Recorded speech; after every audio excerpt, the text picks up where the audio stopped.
Hey there, I'm so excited you're joining me in today's video. So this video is going to be the part 2 of my two-part video series about how I grew my business on social media.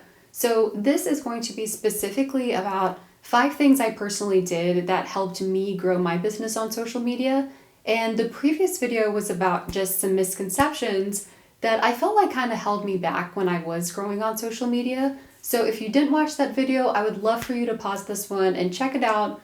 Because like I said in that video, I really feel like you have to remove roadblocks if you want to move forward. And those were some things that I really felt like held me back. And this is going to be more about the things that pushed me forward. So I'm excited to chat with you guys and just share these things. And I really hope that they help you if you are growing your photography business on social media. And also, just to be super clear about what we're going to be talking about today, this is going to be specifically about growing your business from the perspective of connecting with clients and booking clients versus just growing your following on Instagram. Okay, so let's get into it. Let's start with the first thing that really helped me. These are in no particular order or anything, but I'm just gonna number them as I go. So the first thing that I can absolutely point to that really helped me grow my business on social media was really trying to give value as much as I could. And this is probably something you've heard of before. And for me, I kept hearing this all the time. People always said to just give value and serve. But I really saw that this is not something that is underrated by any means. We have people who are looking for our services, they're looking for us, and they really have a lot of ways that they can be helped. So just for an example, so with the wedding photography business, I have brides, couples, moms of brides, people who are doing this for the very first time, and they honestly are really lost and they're not really sure where to start. They are kind of learning as they go, and we really have the chance to kind of step in and be a guide for them and be a friend and really give them tactical, tangible advice that's going to help them have the wedding day of their dreams. So I really tried to just distill down what I had learned about planning a wedding, about wedding photography, about what I as a bride was really wondering about when I was planning my own wedding, and really start to create content around that. So really everything that I put on Instagram, put on Facebook, I didn't use Facebook as much. This is really more about Instagram, this whole video. But I really tried to share as much value as I could, whether it was tangible tips, whether it was encouragement, whether it was pointing them in the direction of a venue or a vendor that might really help them. These were just all things that I really tried to be super intentional about doing when I was sharing content. So I wasn't just like sharing wedding photos and hoping people would like them. I of course hope people would like them, but I really tried to intertwine just things that I thought would help my ideal client, which was brides and couples getting married. I had a lot of moms follow me that, like moms of brides that would follow along and would ask me questions or send me messages. And I also realized that parents are also a really big part of this process. So honestly, I just tried to serve as much as I could, and that was huge. The second way I was really able to grow my business on Instagram was to really intentionally connect with other people in the industry. And I know this is kind of a tricky one because when I say intentionally connect with other vendors in the industry, other people in the industry, I'm not talking about just like DMing a bunch of people and saying, hey, I would love to get coffee sometime. Because I really try to think where planners and venue owners and florists, they're probably getting messages like that all the time. And really, when I was thinking about how I can connect with people and serve them really well, I wasn't thinking about like, ooh, what's in it for me? Of course, I would love to make some really incredible friends and work with incredible people, but I really tried to think about what would make me feel really seen as a vendor, what would make me want to connect and build a relationship with someone. And that is really how I approached meeting other people, other vendors specifically on Instagram. So I really tried to find people that, one, I genuinely liked their work, two, I really felt inspired by their work and there was something that I could point to whenever I did reach out to them. And three, I really tried to support them as much as I could first. So whether that was sharing their work, whether that was sending brides their way, recommending them. And I really tried to serve as much as I could before I just said, like, hey, meet me for coffee in some random coffee shop, even though you've never met me before. So that was really neat because I was able to make some really wonderful connections with vendors that actually did end up turning into in-person meetings and did end up turning into lunch meetings or coffee meetings, but it didn't start that way. And I'm not saying I'm against asking vendors, asking people in our industry to meet up. I think that's awesome. But I do think we have to be really intentional about this. There are too many people who are just trying to connect with other vendors to serve themselves, and I think a lot of people can see through that now. And honestly, it's not fun. It's not fun to feel like you're just being approached for what you can give someone. So I loved reaching out to vendors that I genuinely, like I said, loved their work, and I would just tell them, hey, I love your work, I love what you're putting out, and just being really genuine about what I shared with them and sent to them. And again, just really try to share their business with other people and start to build really genuine and intentional relationships, not around what I could get out of it, but more about what I could give to them.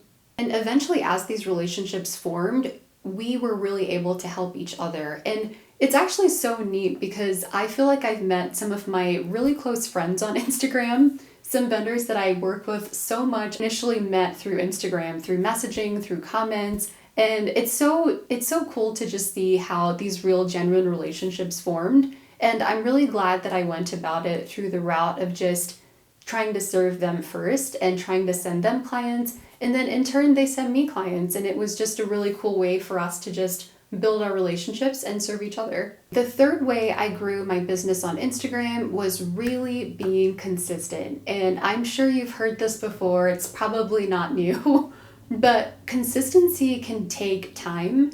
And really figuring out a plan that's sustainable for you can also take some time. So really, when you're thinking about a plan to show up on Instagram, sharing your work, creating content, really think about what is actually sustainable for you in the season of life that you're in.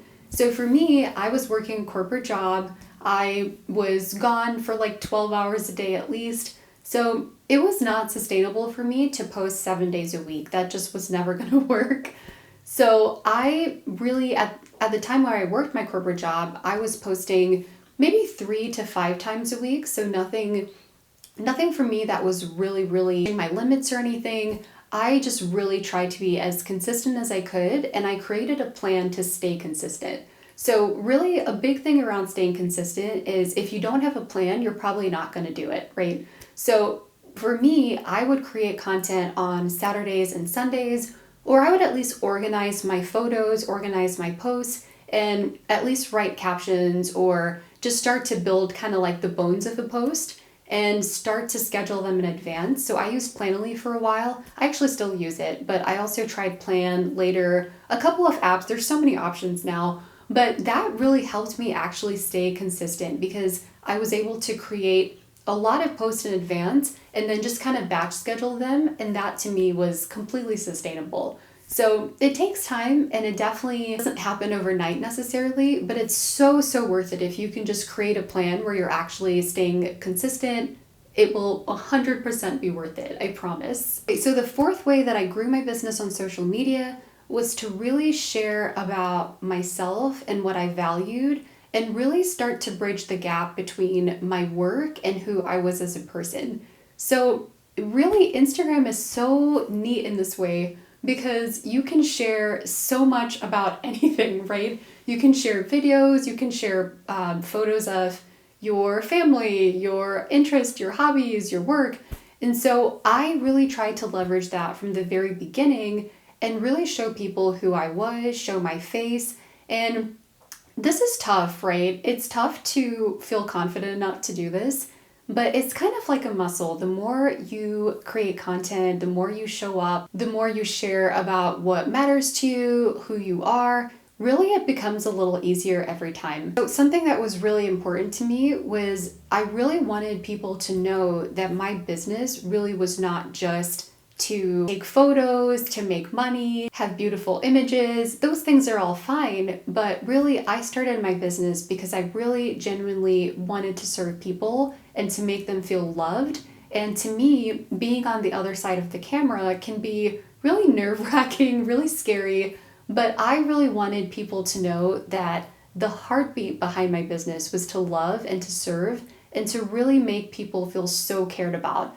And really, a way I was able to do that was sharing more about myself, more about my vision, more about my mission, my purpose.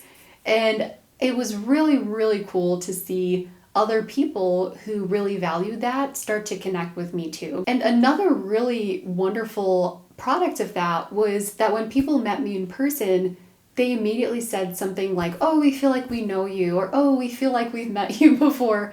And they were immediately so much more comfortable having their photo taken. So that was actually not something I planned for, but it was really, really cool to see that unfold and to just see how comfortable people were around me because they kept saying they felt like they knew me. And that was really because I intentionally tried to kind of move past the fear of showing up and just do it anyway. And it definitely got a little bit easier each time.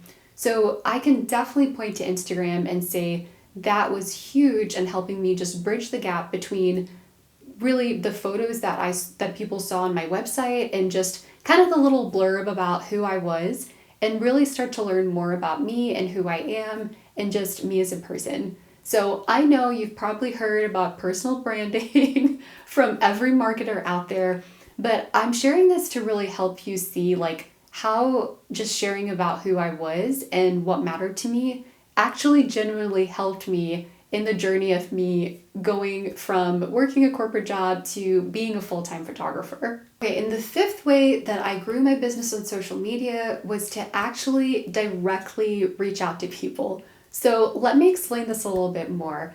I personally I am the last person that wants to get a spammy DM or someone selling me something that I've never met before.